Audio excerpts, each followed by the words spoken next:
નમસ્કાર.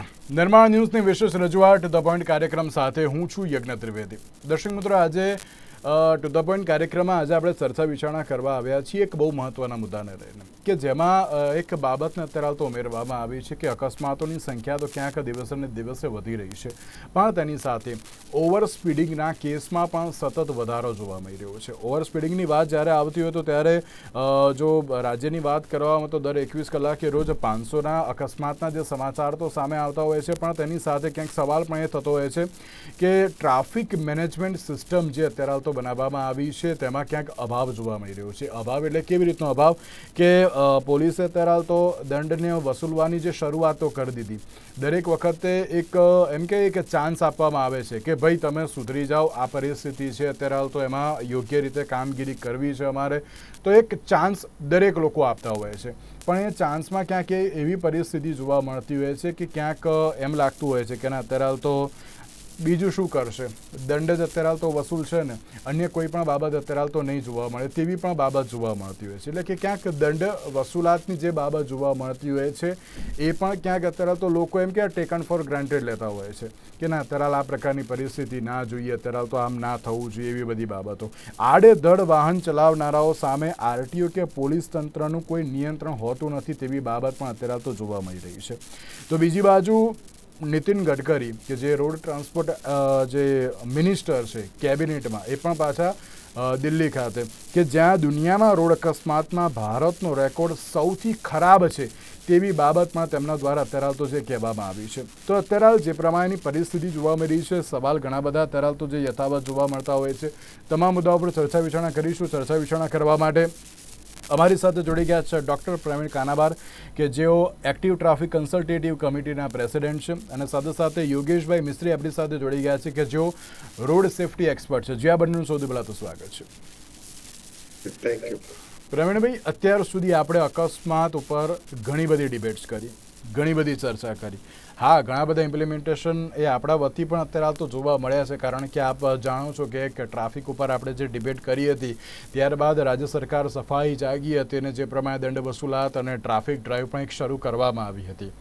આજે ફરી એકવાર પ્રવીણભાઈ એ જ ચર્ચા કરવા આવ્યા છે કે અકસ્માતોની સંખ્યા ક્યાંક વધી રહી છે. સુપ્રીમ કોર્ટે પણ કહ્યું છે કે સરકાર માર્ગ અકસ્માતના પીડિતો માટે ગંભીરતાથી જે સ્કીમ પણ લાગુ કરે, યોગ્ય અત્યારે તો નિયમો પણ બનાવવામાં આવે, પરંતુ અકસ્માતોની સંખ્યા ક્યાંક દિન પ્રતિદિન વધી રહી છે. ને પ્લસ જ્યારે રાજ્યની જે અત્યારે તો પોલીસ તંત્ર છે તેમના દ્વારા પણ જે અત્યારે તો જે ઓવર સ્પીડિંગ માટે એને અત્યારે એમ કહેવાય કે ના તેને ચેક કરવા માટે કે અત્યારે ઓવર સ્પીડિંગ છે કે નહીં, તેના માટે જે વ્હીકલ બનાવવામાં આવ્યું છે તેની ઉપરથી પણ એવું સામે આવ્યું છે કે રોજના ઘણા બધા ઓવર સ્પીડિંગના કેસો પણ સામે આવી રહ્યા છે. રાજકોટની એક બાબત સામે આવી હતી કે જેમાં 134 દિવસમાં 11,000થી પણ વધુ ઓવર સ્પીડિંગના કેસ સામે આવ્યા છે.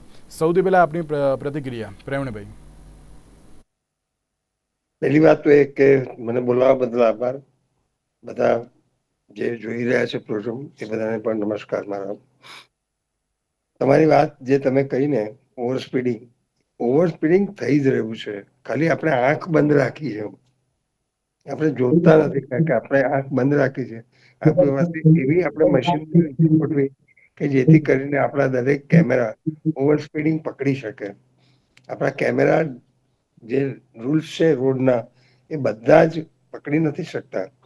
આપણે સ્ટોપ લાઇનની ક્રોસ કરીને ઝેબ્રા પર ઊભા છીએ તો એ પકડાય છે, આપણે રોંગ લાઇનમાં છીએ તો એ પકડી શકાય છે.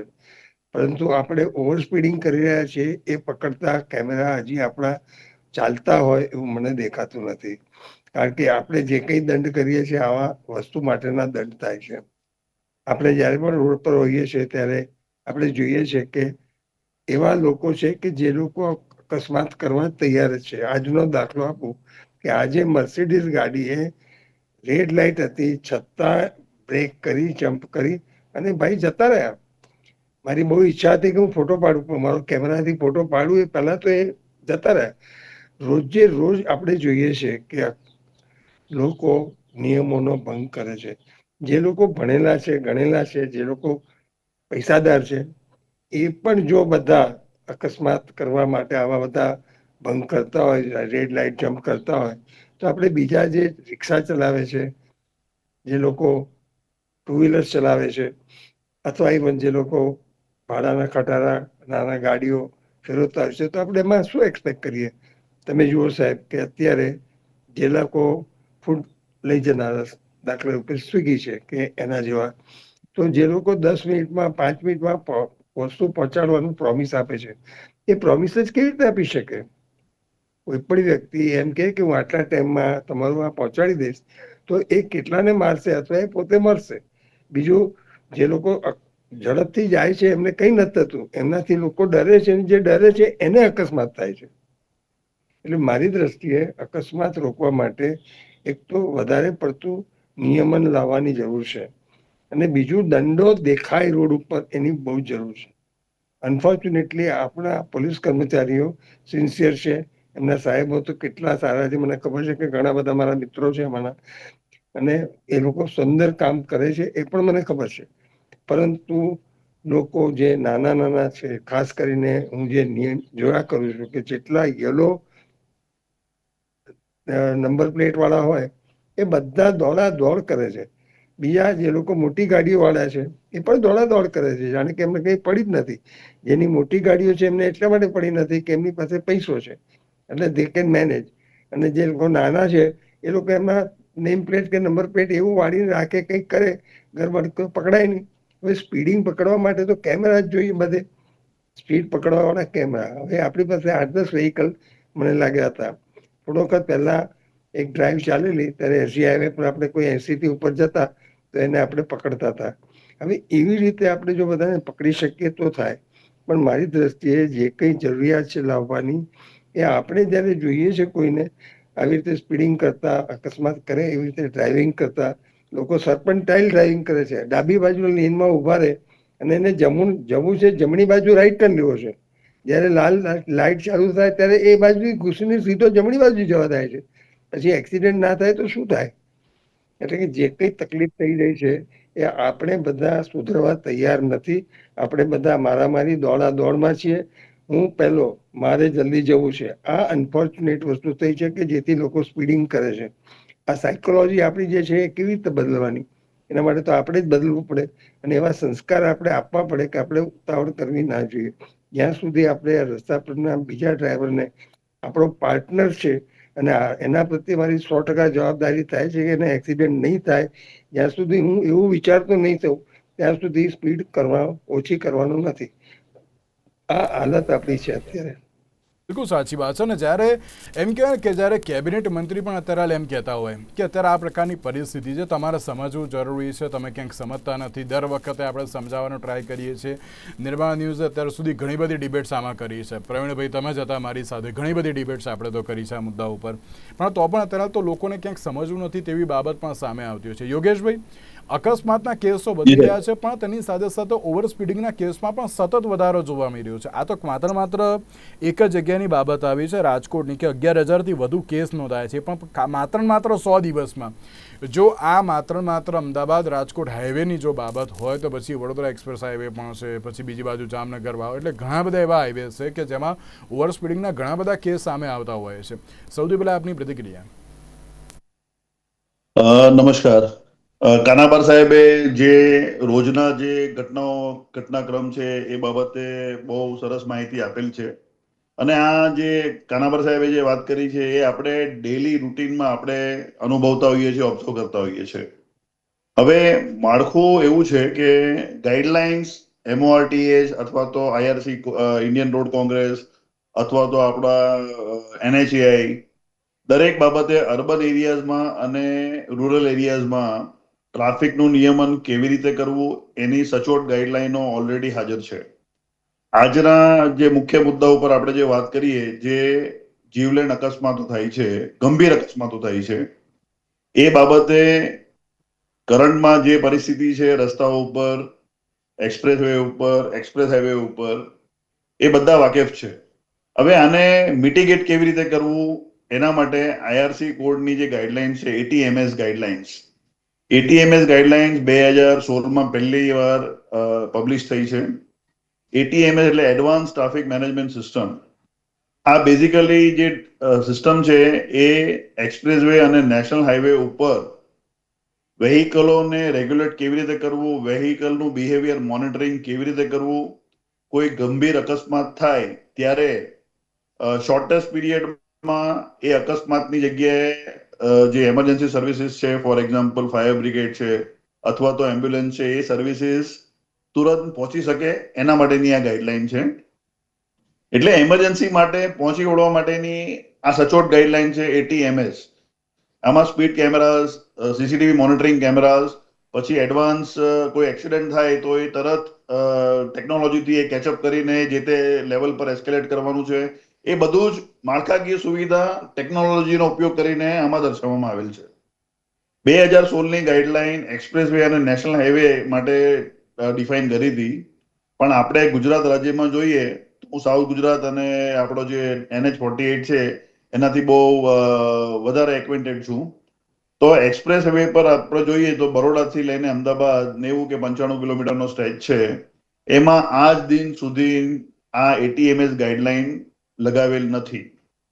બીજું, NHAI નું કહેવું એમ છે કે આ જે ટ્રાફિક રેગ્યુલેશન, લેન ડિસિપ્લિન છે અને મોનિટરિંગ છે, એ બધી કામગીરી સ્ટેટ ટ્રાફિકની અથવા તો ડિસ્ટ્રિક્ટ ટ્રાફિકની કે તો ડિસ્ટ્રિક્ટ એડમિનિસ્ટ્રેશનની છે, NHAI ની નથી. હવે આ ATMS ગાઈડલાઈન નું ઇમ્પ્લિમેન્ટેશન કરીને નેશનલ હાઈવે વાળા જે બી એમના જે ટોલ બૂથ છે કે જ્યાં બી કંટ્રોલ સેન્ટર છે ત્યાંથી એ લોકો મોનિટર કરે છે. અને આમાં જોગવાઈ એવી છે કે જે બી તમે રેકોર્ડિંગ કરો છો એની તમને ડાયરેક્ટ ફૂટેજીસ સ્ટ્રીટ ડિસ્ટ્રિક્ટ એડમિનિસ્ટ્રેશનને અથવા તો ટ્રાફિક પોલીસને, જ્યાં સ્ટેટ આપણો રાજ્ય સરકાર આપણે જે હિસાબે માળખું ગોઠવે એ હિસાબે એ લોકો એ ફૂટેજ એ લોકોને શેર કરવાની હોય છે. એટલે માળખાકીય સુવિધા, ટેકનોલોજી, સ્પેસિફિકેશન બધું જ છે. Standard operating procedure, advance traffic management સિસ્ટમમાં બહુ ડિટેલમાં સચોટ રીતે આપેલી છે. પણ આનંદ આનું અમલ જ નહીં થાય તો આવા અકસ્માતો ગંભીર થતા જ રહેશે. બીજું કે નેશનલ હાઈવે અને એક્સપ્રેસ વે પર અકસ્માતો, વાહનોની ગતિ વધુ હોય છે. એમાં રસ્તા ઉપર કોઈ બી ઊભું રહેલું વાહન અથવા તો બ્રેકડાઉનમાં થયેલું વાહન એ સૌથી મોટું કારણ છે. એક ગાડી, જે પાર્ક કરેલી ગાડી છે એની પાછળ અથડાવાનું. આવા કિસ્સાઓ આપણે નિરંતર દર મહિને 1 કે 2 દિવસના અંતરે કોઈના કોઈ હાઈવે ઉપર બનતા હોય છે, એક્સપ્રેસ વે ઉપર બને છે. પરંતુ આને મિટિગેટ કરવાની જે પ્રણાલી છે ખરી બધું, પણ એનું અમલીકરણ કરતા નથી. બીજું કે હાઈવે ઉપર જ્યાં વેહિકલ બ્રેકડાઉન આવે છે ત્યારે આ લોકોની નેશનલ હાઈવેની એક ઇન્સિડન્ટ મેનેજમેન્ટ ગાઈડલાઈન છે, જેમાં કોઈ નાનું વાહન બ્રેકડાઉન થાય તો પેટ્રોલિંગ વાહન આવે અને એને એ જે નાનું વેહિકલ છે એને સેફ ડિસ્ટન્સ ઉપર એને શિફ્ટ કરે. સેફ ડિસ્ટન્સ એટલે કેરિયેજ વે અથવા તમારો જે રોડનો ભાગ છે એના પર તો બિલકુલ ઉભા રહેવાની પરવાનગી નથી. એટલે આ ગાઈડલાઈન કહે છે મોટું વાહન જો બંધ પડે અથવા બ્રેકડાઉનમાં પડે અથવા અકસ્માતમાં પડે તો એને ઇમિડિયેટલી ટોવન વેન કરીને એને સાઈડ પર કરવાનું છે. અલગ અલગ કેપેસિટીની ક્રેન એ લોકોએ મેન્ટેન કરવાની હોય છે. અને જ્યાં સુધી ગાડી સાઈડ ઉપર કે સેફ ડિસ્ટન્સ પર શિફ્ટ નથી થતી ત્યાં એની આજુબાજુ આગળ પાછળ આપણે સેફટી માટે મિટિગેશન કરવા માટે બેરિકેડ, અંધારાના સમયમાં બ્લિંકિંગ લાઇટ, સેફટી કોન અને લેમ્પ લઈને, જે આ પેટ્રોલિંગ ટીમ હોય છે એ લોકો પાસે પેલા લાઇટ વાળા બેટન પણ હોય છે. જોગવાઈ છે આવી, પરંતુ અમલીકરણમાં જે પેટ્રોલિંગ ટીમ છે આની પાસે સેફટી કોન સિવાય કોઈ સાધન હોતા નથી. એક્સિડન્ટ અહેડ એના બોર્ડ આપવાના હોય છે, ફ્લેગમેનની જોગવાઈ છે, બેટન લઈને માણસે ઉભા રહેવાની એની જોગવાઈ છે, ટોર્ચ લઈને ઉભા રહેવાની જોગવાઈ છે. પણ આ આપણે રોજિંદા જીવનમાં જોઈએ છે, આ બાબતની કોઈ બી અમલીકરણમાં આપણને આ દેખાતું નથી. ફક્ત દેખાય છે તો સેફટી કોન લગાવેલા હોય છે, તે બી મહત્તમ 2 કોન લગાવ્યા હોય છે વાહનના પાછળ. વાહનોના જે ડ્રાઈવરો છે, ક્લીનર છે, એ લોકોને આ બાબતની જરા બી અવેરનેસ નથી. એ લોકો પાસે જે હેઝાર્ડ માર્કરના બોર્ડ હોય છે દરેક વાહને કેરી કરવાનો હોય છે. કોઈ વાહન બગડે તો એને તરત ડ્રાઈવર અથવા તો ક્લીનરે એને જે હેઝાર્ડ માર્કિંગનો બોર્ડ છે એની ગાડી પાછળ 25 કે 30 મીટર પાછળ એને મૂકવાનું હોય છે, જેથી પાછળથી આવનાર વાહન એને સલામત ડિસ્ટન્સ પહેલા જ એને ખબર પડી જાય કે હા ભાઈ આગળ કોઈ બ્રેકડાઉન છે. પ્રેક્ટિકલી શું થાય છે કે જે સજાગ ડ્રાઈવરો તો અથવા થોડા ઘણા એજ્યુકેટેડ હોય છે અથવા તો સજાગ હોય છે તો એ લોકો શું કરે છે, પથ્થર મૂકી દે છે અથવા તો ઝાડના ડાળખાઓ તોડીને એ લોકો સેફ ડિસ્ટન્સ પર ગાડીની પાછળ મૂકી દે છે. એનાથી અમુક માત્રામાં તો એટલીસ્ટ સેફટી આપણે હઝાર્ડ મિટિગેટ થઈ શકે છે. પરંતુ આ તો થયું નેશનલ હાઈવે ને એક્સપ્રેસ હાઈવે પર, પણ આપણા જે સ્ટેટ હાઈવે છે, સ્ટેટ હાઈવેમાં તો આવું કોઈ જોગવાઈ જ નથી. અનલેસ એન્ડ અનટિલ કોઈ ટ્રાફિક વિભાગમાં કોલ કરે અને ટ્રાફિક વિભાગ પાસે સામગ્રી હોય, માણસો ફ્રી હોય, અથવા તો માણસો કોઈ આપણે શું કહેવાય આ લોકોની કોઈ વીઆઈપી મુવમેન્ટ હોય એવામાં બિઝી ન હોય તો પછી આ જે કામગીરી છે એ કરી શકે છે. પરંતુ એમાં સમય બહુ વધુ ચાલ્યો જાય છે, એટલે જે હઝાર્ડ જનરેટ થાય છે હાઈવે ઉપર, કોઈ વાહન બગડી જાય છે અથવા એક્સિડન્ટ થાય છે તો એને શોર્ટેસ્ટ ટાઈમમાં જે મિટિગેશનના મેજર્સ લેવા જોઈએ એ લેવાતા નથી. પરિણામ સ્વરૂપે ગંભીર અને અતિ ગંભીર અકસ્માતો થતા રહ્યા છે, થઈ રહ્યા છે અને થતા રહેશે. બાબત એ પણ ખરી ને પ્રવીણભાઈ કે જ્યારે આપણે અકસ્માતની જ્યારે બાબત કહેતા હોઈએ, ઓવર સ્પીડિંગની બાબત કહેતા હોઈએ, અદ્યતન ટ્રાફિક મેનેજમેન્ટની એમ કહેવાય ને કે અમુક સિસ્ટમો છે આપણી જોડે, નથી એવું નથી. જે પ્રમાણે ઓવર સ્પીડિંગના કેસ બધા આપણે કેપ્ચર કરી શકીએ છીએ, પણ અમુક જે સિસ્ટમનો હજુ પણ અભાવ જોવા મળી રહ્યો છે તે બાબતને આપ કઈ રીતે જુઓ છો? તો મેં તમને પહેલા જ કહ્યું કે આપણી પાસે બધું જ છે. આપણા કાયદાઓ બેસ્ટ છે, બધાને કાયદા બનાવતા આવડે જ છે. દાખલા હું એક સર્જન છું, ઓટોમોટિવ. એક્ઝેક્ટલી આપણી તૈયારી એ નથી કે આપણે બધું કરવું છે. We are not feeling responsible. જ્યાં સુધી હું પોતે વિચાર ના કરું કે હું આના માટે રિસ્પોન્સિબલ છું, ત્યાં સુધી કઈ થવાનું નથી. આજે કયા લોકોએ એવું કહ્યું ઓફિસર્સ માંથી, આરટીઓ માંથી, પોલીસ માંથી, કે આ જે થાય છે એનો હું જવાબદાર? એવું એને વિચાર્યું ક્યારે? ના, એ વિચારતા નથી. મારો વાંક નથી. એ તો જા ભાઈ કુત્તે કો ખા, જા બિલ્લી કુત્તે કો ખા, એ આપણો નિયમ છે. હવે જ્યાં સુધી આપણે બધા સુધરીએ નહીં ત્યાં સુધી થવાનું નથી. આપણા એજ્યુકેશનના માળખામાં સુધારો લાવવાની જરૂર છે. જ્યાં સુધી દાખલો આપો કે આજે ધારો કે એક આપણા એવા મિનિસ્ટર હતા કે રેલવેનો અકસ્માત થયો અને એમણે રાજીનામું આપ્યું. મને બતાવો સાહેબ, આપણો એક પણ બીજો કોઈ એવો મિનિસ્ટર દેખાય છે કે જેણે આ એક્સિડન્ટ થાય છે એના માટે રાજીનામું આપ્યું? બિલકુલ. એક નથી. જ્યાં સુધી આપણે દાખલો નહીં આપીએ ત્યાં સુધી કશું થવાનું નથી. જો હું ધ્યાન ના આપું મારું વ્હીકલનું, અને હું જયારે ગાડી ચલાવતો હોઉં ત્યારે મારું કુટુંબ હું જ કેમ કરું, કેમ બીજા કોઈ નથી કરતા, એવી પણ ક્યાંક બાબત જોવા મળતી હોય છે. એ વાત તમે એ જે છે ને આપણા અમદાવાદની કહેવત છે, આમાં મને શું નહીં તો આમાં મારું શું ન તો મને શું. આવા બધા સ્વભાવ આપણે જે ગોઠવી કાઢ્યા છે આપણા બેઝિકલી સ્વાર્થી વૃત્તિના, વચ્ચે એક આપણે આપેલું કે આપ પહેલે આપ.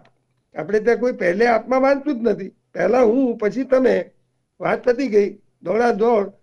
એ ગમે તે બાજુથી તમારી સામે વાહિકલ ક્રોસ કરશે, તમે શાંતિથી નહીં ચલાવી શકો.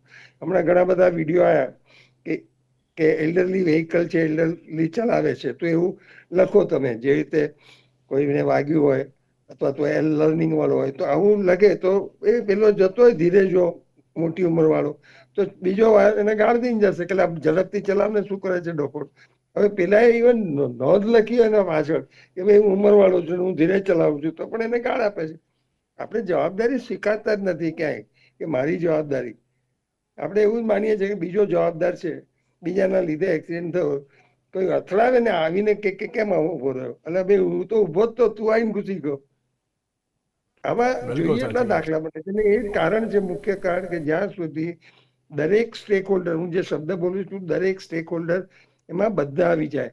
એમાં ડ્રાઈવરો આવી જાય, પગે ચાલનારો આવી જાય, એની અંદર મોટર કારના ડિઝાઇન કરનારા આવી જાય, મિનિસ્ટરો આવી જાય, એની અંદર આરટીઓ વાળા આવી જાય, એની અંદર એન્જિનિયરો આવી જાય, એની અંદર કોર્પોરેશન, બધા પોતે દરેક જણા જ્યાં સુધી સ્વીકારશે નહીં કે જો હું બદલાઈશ તો જ આ એક્સિડન્ટ થશે, તો વસ્તુ બદલાશે. આપણે ત્યાં નાના નાના પોલીસ ઓફિસર આપણે દાખલા રૂપે 4 રસ્તે ઉભા રાખીએ છીએ, તો એ લોકોને રસ શેમાં છે?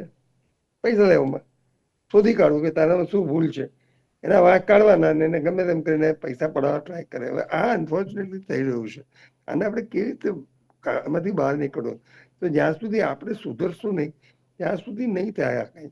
આપણે સુધરવાની જરૂર છે. આપણે બધા પ્રોગ્રામ કરીએ છીએ, એમાંથી કેટલા જણા શું સંદેશો લઈને જાય છે મને કઈ ખબર નથી. હા, હું બધામાં મોકલતો હોઉં છું આ બધા આપણે જે કઈ વાતો કરીએ એના અને પછી મને ઘણા બધા મેસેજ પણ આવે, 100-200 જણા તો આવી જ જાય સંદેશા, મોટી ટીક કરેલી યસ યસ એવું બધું આવી જાય. પણ પછી એ યસ કરનારા જ તોડતા હોય છે નિયમ, એનું શું કરવાનું? તેની સાથે એમ કહેવાય ને કે ના, આપણે પબ્લિક અવેરનેસની તો વાત કરી છે, પણ તેની સાથે સાથે અમુક વાર જ્યારે ડ્રાઈવ કરવામાં આવતી હોય છે યોગેશભાઈ, કે ટ્રાફિક ડ્રાઈવ કરવામાં આવે છે, હેલ્મેટ ડ્રાઈવ કરવામાં આવે છે, એટલે એ 5 કે 7 દિવસ, પ્રવીણભાઈ આપને યાદ હશે આપણે ડ્રાઈવ ઉપર એક ટોક શો પણ કર્યો હતો આની ઉપર, એ 5-7 દિવસ માટે રોજ લોકો છે ને હેલ્મેટ પહેરી નીકળશે, સીટ બેલ્ટ બાંધી નીકળશે, એ પ્રમાણેની પરિસ્થિતિ. અને 10 દિવસ જેવા પૂરા થયા નથી કે અન્ય અત્યારે હાલ તો જે થવું હોય થાય, અમે તો આ રીતે ચલાવીશું, એવું પણ ક્યાંક વિચારીને દરેક લોકો આ પ્રકારની પરિસ્થિતિ જોતા હોય છે. એટલે ક્યાંક એમ કહેવાય કે આરટીઓ કે પોલીસ તંત્રનું પણ આમાં ક્યાંક નિયંત્રણ છે, પણ અમુક સમય માટે જ હોય છે, એવી ક્યાં પરિસ્થિતિ જોવા મળતી હોય છે. યોગેશભાઈ જી, આપનું ઓબ્ઝર્વેશન એકદમ સાચું છે. કરવાથી આપણે સિન્સિયરિટી આવતી, ફક્ત ટેમ્પરરી સમય માટે લોકો થોડા જેવી રીતે ડ્રાઈવ ચાલે છે, ખબર છે કે ભાઈ આર્થિક નુકસાન થવાનું છે, તો એના માટે થોડા સજાગ રહીને એ લોકો બસ સ્કીપ કરે છે કે ભાઈ પેનલ્ટી અમને નહીં પડે, અને એના રસ્તાઓ સુધી કાઢે છે. બીજું જે આપણો આજનો હેતુ છે કે આવા ગંભીર અકસ્માત થાય છે, એ બાબતે 2-3 મુદ્દા મારે કહેવા છે. જેટલા બી વધુ ગતિના માર્ગો છે ને, ફોર એક્ઝામ્પલ સિટીની અંદર આર્ટેરિયલ કક્ષાના જે માર્ગો છે, ફોર એક્ઝામ્પલ તમારો રિંગ રોડ છે કે જે બી મુખ્ય માર્ગ છે, જનરલી આ આર્ટેરિયલ રોડ 3+3 લેનના એટલે 6 લેનના હોય છે, અને આની પરમિસિબલ લિમિટ MORTH પ્રમાણે 70 ની હોય છે. હવે સિટીની અંદર 70 ની જે સ્પીડ લિમિટના રોડો છે, એમાં ઇન્ટરસેક્શન બિલકુલ હોવું નહીં જોઈએ. જ્યાં ઇન્ટરસેક્શન હોય છે, કનાબર સાહેબે બી આ મુદ્દો એમને ઓબ્ઝર્વ કર્યો હતો, અને એમને એક અવાજ એમાં જણાવ્યું બી હતું, કોઈ બી રસ્તા ઉપર 90 ડિગ્રી ઉપર, ફોર એક્ઝામ્પલ આજે હાઈવે છે, હાઈવે ઉપર કોઈ સ્ટ્રેટ રોડ આવે છે, તો એ સ્ટ્રેટ રોડ ઉપરથી ટ્રાફિક ડાયરેક્ટ 90 ડિગ્રી પર હાઈવે પર ન આવે. આ બેઝિક કોન્સેપ્ટ છે ડિઝાઇનિંગનો. આપણે ત્યાં ગમે ત્યાં જોઈએ તો આપણે નેશનલ હાઈવે નંબર 48 જોઈએ તો એના ઉપર જે બી રાજ્ય કક્ષાના માર્ગો આવે છે, એ ડાયરેક્ટ 4 રસ્તા ઉપર આવે છે, ફોર એક્ઝામ્પલ. તો શું થાય છે, 3+3 લેનનો રોડ છે, તો એની વિડ્થ હોય છે 13 મીટર, ફોર એક્ઝામ્પલ છે, 12 કે 13 મીટર હોય છે. આજે લાંબા ટ્રેલર હોય છે, એની વિડ્થ 12 થી 13 થી 15 મીટર સુધીના હોય છે. લેટ અસ સે ફોર એક્ઝામ્પલ 12 મીટર અથવા 10 મીટર. 10 મીટરનો ટ્રેલર રોડ ઉપર આવે છે હાઈવે ઉપર, તો એ લિટરલી મિડલ લેન અથવા તો ફર્સ્ટ લેન સુધી આવી જાય છે. જે રાજ્ય સ્ટેટ હાઈવે રોડ છે, સ્ટેટ હાઈવે ઉપર કોઈ 3 રસ્તા ઉપર અથવા તો જ્યાં મીટિંગ મર્જ થાય છે, ત્યાં કોઈ વાહન ઊભું હોય, પેસેન્જર ઊભું હોય, તો પેલા ડ્રાઈવરે જે ટ્રેલર વાળો જે હાઈવે પર આવે છે, એને literally he comes up to the first lane. હવે જ્યાં હાઈવે ઉપર 80-90 ની સ્પીડ લિમિટ છે, એમાં આપણે એવું માની લઈએ જોઈએ છે કે ભાઈ 120-110 ની સ્પીડે બી ગાડીઓ ચાલે છે. લેટ અસ સે ઓવર સ્પીડિંગ નથી થતી, પણ જે મર્યાદા છે સ્પીડ લિમિટ, એમાં જો વાહનો ચાલે છે, તો અકસ્માતના સંજોગો, બહુ ગંભીર અકસ્માતો આમાંનું પરિણામ થાય છે, પરિણમે છે. એટલા માટે જેટલા બી હાયર ડેન્સિટીના ટ્રાફિક કોરિડોર છે, ફોર એક્ઝામ્પલ નેશનલ હાઈવે છે, તો નેશનલ હાઈવે ઉપર કોઈ બી સ્ટેટ હાઈવે આવે છે, તો એ ડાયરેક્ટ મર્જ નહીં થાય, એને મર્જિંગ લેન બનાવીને મર્જ થવા જોઈએ. પ્લસ તમે જ્યારે એક્ઝિટ બી કરો છો, તો એક્ઝિટ કરતા બી એ ડાયરેક્ટ લેફ્ટ ટર્ન નહીં મારે, એને મર્જિંગ લેન એટલે રિવર્સ મર્જિંગ લેન લઈને એ લેફ્ટ થાય, અને પછી એ સ્ટેટ હાઈવેમાં તરફ જાય. એટલે સ્ટેટ હાઈવે છે, તો સ્ટેટ હાઈવેની નીચલા કક્ષાના જે રસ્તાઓ છે, અપ ટુ સ્ટેટ હાઈવે, તો ત્યાં બી જે રસ્તાઓ છે, ઓછી કેપેસિટીના અથવા ઓછી ઇન્ટેન્સિટીના રસ્તા છે, એ ડાયરેક્ટ મર્જ નહીં થવા જોઈએ. એ આ ડિઝાઇનિંગ કોન્સેપ્ટ છે, આ ડિઝાઇનનો અમલવારી કરશો તો જે કોન્ફ્લિક્ટ થાય છે ડાયરેક્ટ 90 ડિગ્રી પર જે અકસ્માતો થાય છે, એ આપણે મહદ અંશે ઘટાડી શકશું, એવું મારું માનવું. એટલે ક્યાંક હવે સવાલ પણ એ છે કે ના, અત્યારે નિયમો તો છે, પરંતુ તેનું અમલીકરણ ક્યાંક જોવા મળતું નથી, તે બાબત જોવા મળતી હોય છે. પ્રવીણભાઈ અને યોગેશભાઈ, આ બંનેનો આભાર અમારી સાથે આ ચર્ચા વિચારણામાં જોડાવા માટે. તો દર્શક મિત્રો, આજના વિશેષ કાર્યક્રમમાં મને આપશો રજા. નમસ્કાર.